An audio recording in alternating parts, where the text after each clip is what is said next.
All right, let's talk about how to organize values. I see students getting lost with values all the time, and it can be a very frustrating and confusing aspect of drawing. The solution is to have a clear process to navigate the complexity that we often encounter. At Barcelona Academy of Art, where I teach, every student who does a long pose figure drawing or a cast drawing or any similar project creates a value study as a preparation to shading. A value study is a small drawing in which you analyze the values and organize them into 3 to 5 value groups.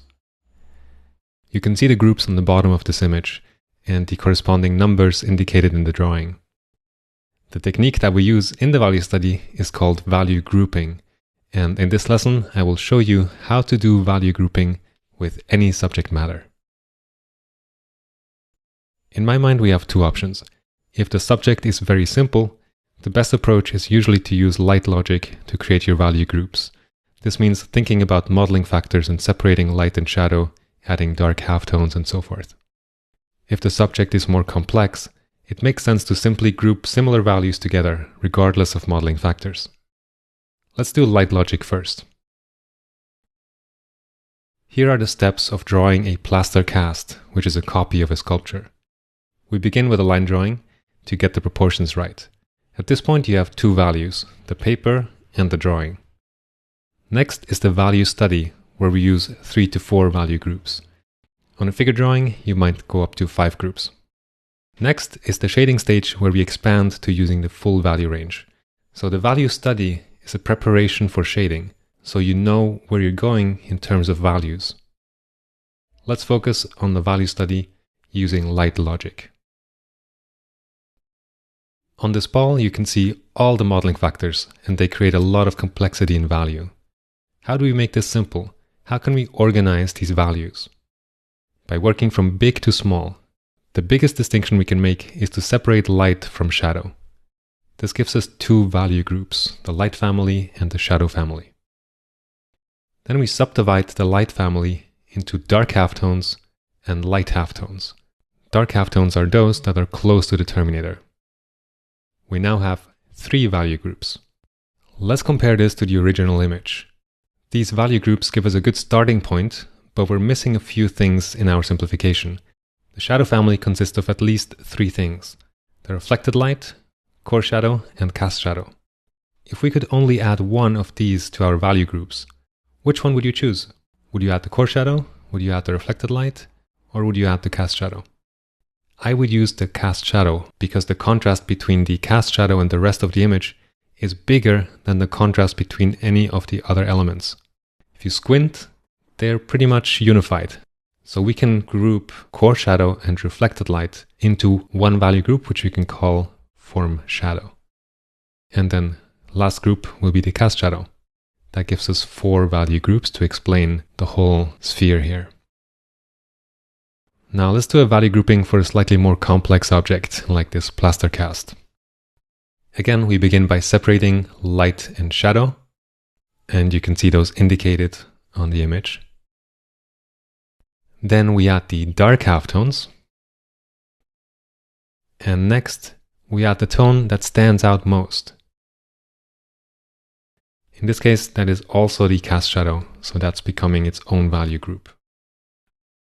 I thought it could be fun to do a value study together, so I'm going to take this image and show you the whole process step by step. Let's switch to Photoshop. I begin with a line drawing, always starting with top, bottom, left, and right, and then adding the big shapes. This is just a basic block-in, and proportions really don't matter that much with the value study.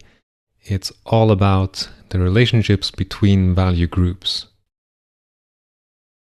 I'm going to speed this up a bit to save you some time.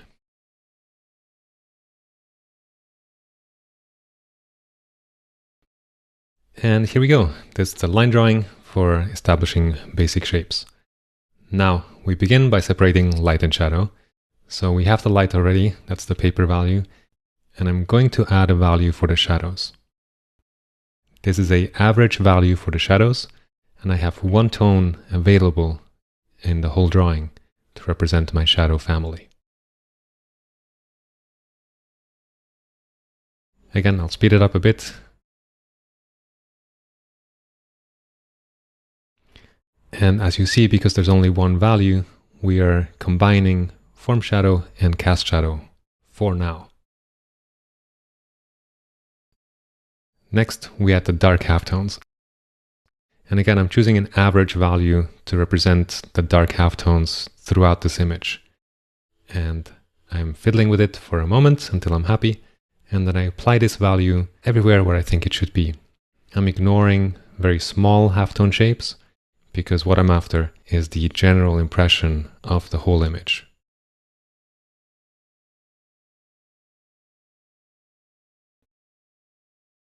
And actually, deciding where to place these value groups is almost like doing the drawing already once. So when you're going back to the actual artwork, it's like you've done it already. So it's super helpful. Okay, then a big part that's missing right now is the background. And we could add another value group for the background, but what would be much, much better is to use one of our existing groups. The background is pretty close, either to the halftone value or to the shadow value.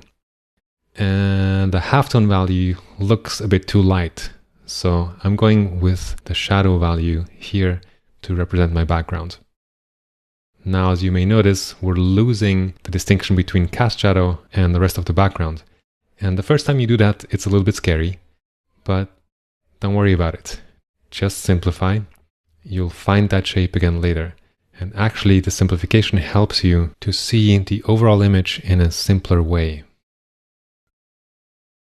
And with the background in, we can also definitely tell that we need another value group to represent the cast shadow. And I'm putting an average value for the cast shadow here, and I'm noticing that my shadow value is too light. And this is a natural part of doing a value study. You will find yourself throughout the process adjusting the relationships between the values or adjusting individual groups to make them a bit lighter or a bit darker. In this case, I'm going to darken my shadow value group actually quite a bit so that when I add the cast shadow, those two are in a pretty good relationship. The contrast between them should be pretty much the same as what I see on the image on the left.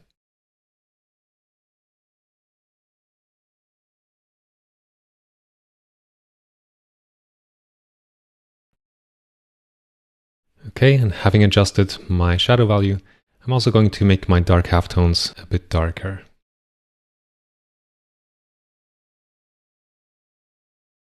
And then the final thing we could do is to make that shadow shape to the left of the nose a little bit lighter and actually group it with the halftones.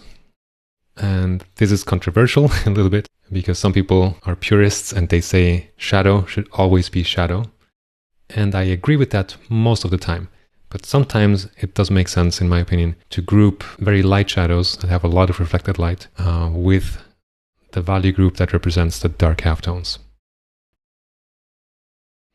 Okay, that's it. This is a value study, and this is how you make a value study. Now let's do something a bit more complex, like this painting by Velázquez. As soon as we're dealing with multiple local values, we can't use light logic to make value groups. For example, if you look at the coat of the figure on the right, the light halftones of the fabric are much darker than the light halftones of the skin of the main figure. So the way to go about this is to look for values that are similar to each other, regardless of light logic. First, let's remove the color information, so we're just dealing with tonal values. Then I'm going to simplify this image. I'll show you how to do this in a moment. But as I eliminate detail, you could begin to see the general impression of the image. This is called the effect. It's an extremely useful idea in drawing and painting, and I think that you can't really compose if you can't see the effect of your work. You can't really make good decisions about composition if you can't see the big picture, if you can't feel the entire image at once. This is Andrew Loomis using the effect in a portrait. First, he establishes the big tonal relationships as a foundation, and then he adds the details within that big context. It's a very effective way of working. And here, Loomis again, studying the effect of more complex compositions. When you're doing a value study, you are going for the effect. Your value study should feel like your subject. When you compare the two, there should be no big difference between them. Let's make a value study of this painting. To begin, I'll remove the color with a black and white adjustment layer. The nice thing about this is that you can tweak the values based on the hue of the image. So if you want to make small adjustments, you can. Next, I press Ctrl J to make a copy of this layer. Then I press the C key for the crop tool to extend the canvas. And now I can move the copy I made over to the right.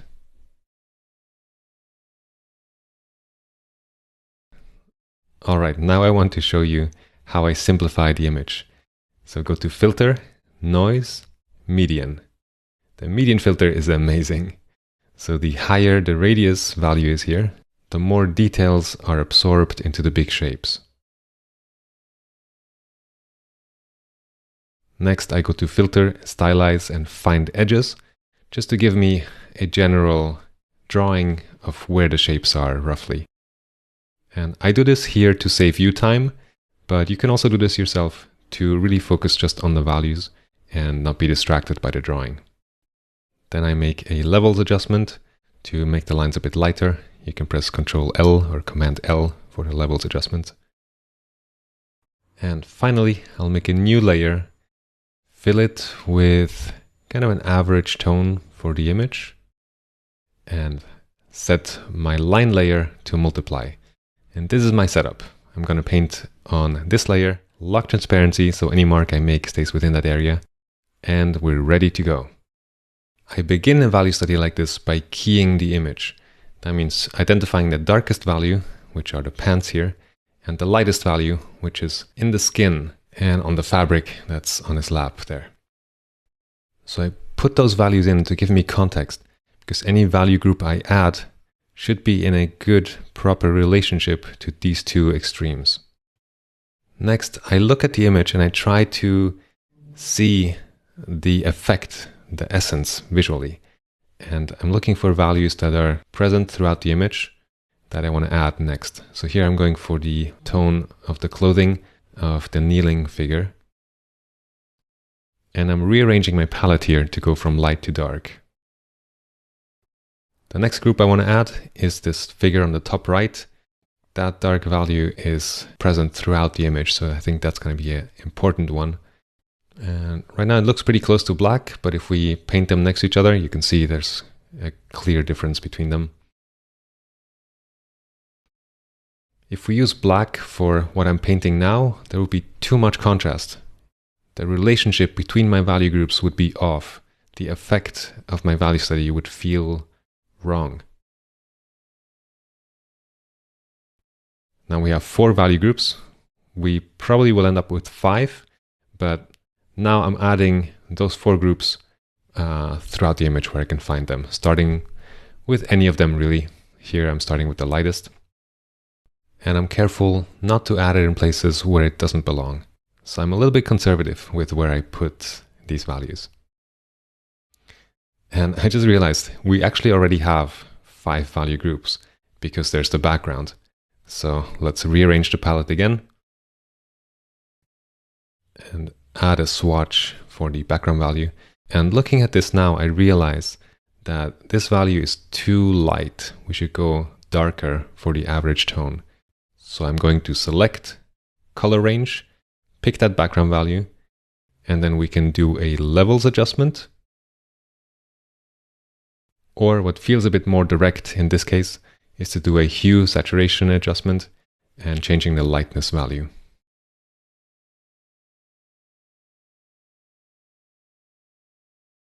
Okay, I think the effect of the image just got a lot better by adjusting that value group.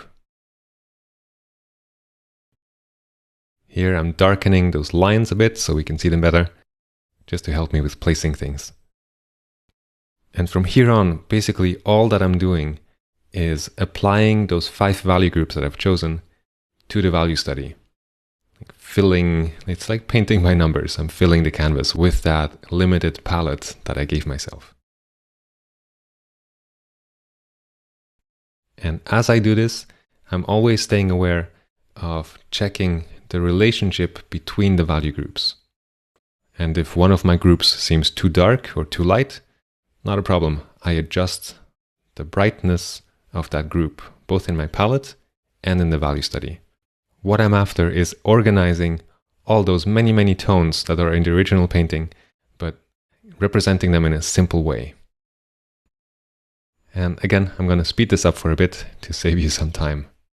There's nothing skipped, it's just playing back faster. And I'm making an effort to leave out details to just get the general effect of things, like the fabric on the lap of the main character. There's so much going on in there, in the folds, but it's not important.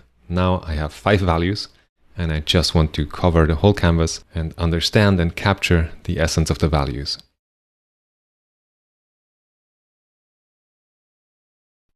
And I hope you see that this is pretty simple.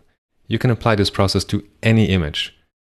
And I believe that 3 to 5 values are enough to clearly communicate any image. So that's pretty powerful. If you start adding more value groups, more than 5, you just have more relationships between groups to juggle. It's just going to be more work, and it's not necessary. So keep it simple. I could keep going and add more small details, but I think this is good enough. We have the essence of the values.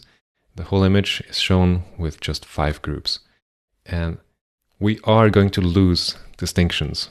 For example, on the sitting figure on the left, the hair is darker than the clothing of that figure. In our value study, it's all one thing.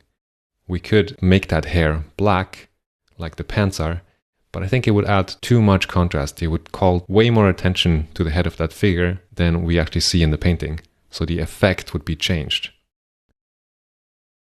One more thing.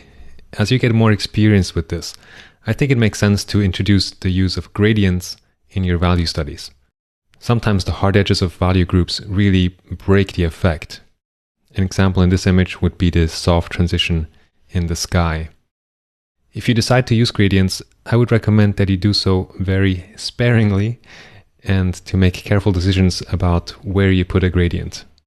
If you have too many of them, it defeats the purpose of a value study, which is to get a clear idea of the relationships between the major value groups.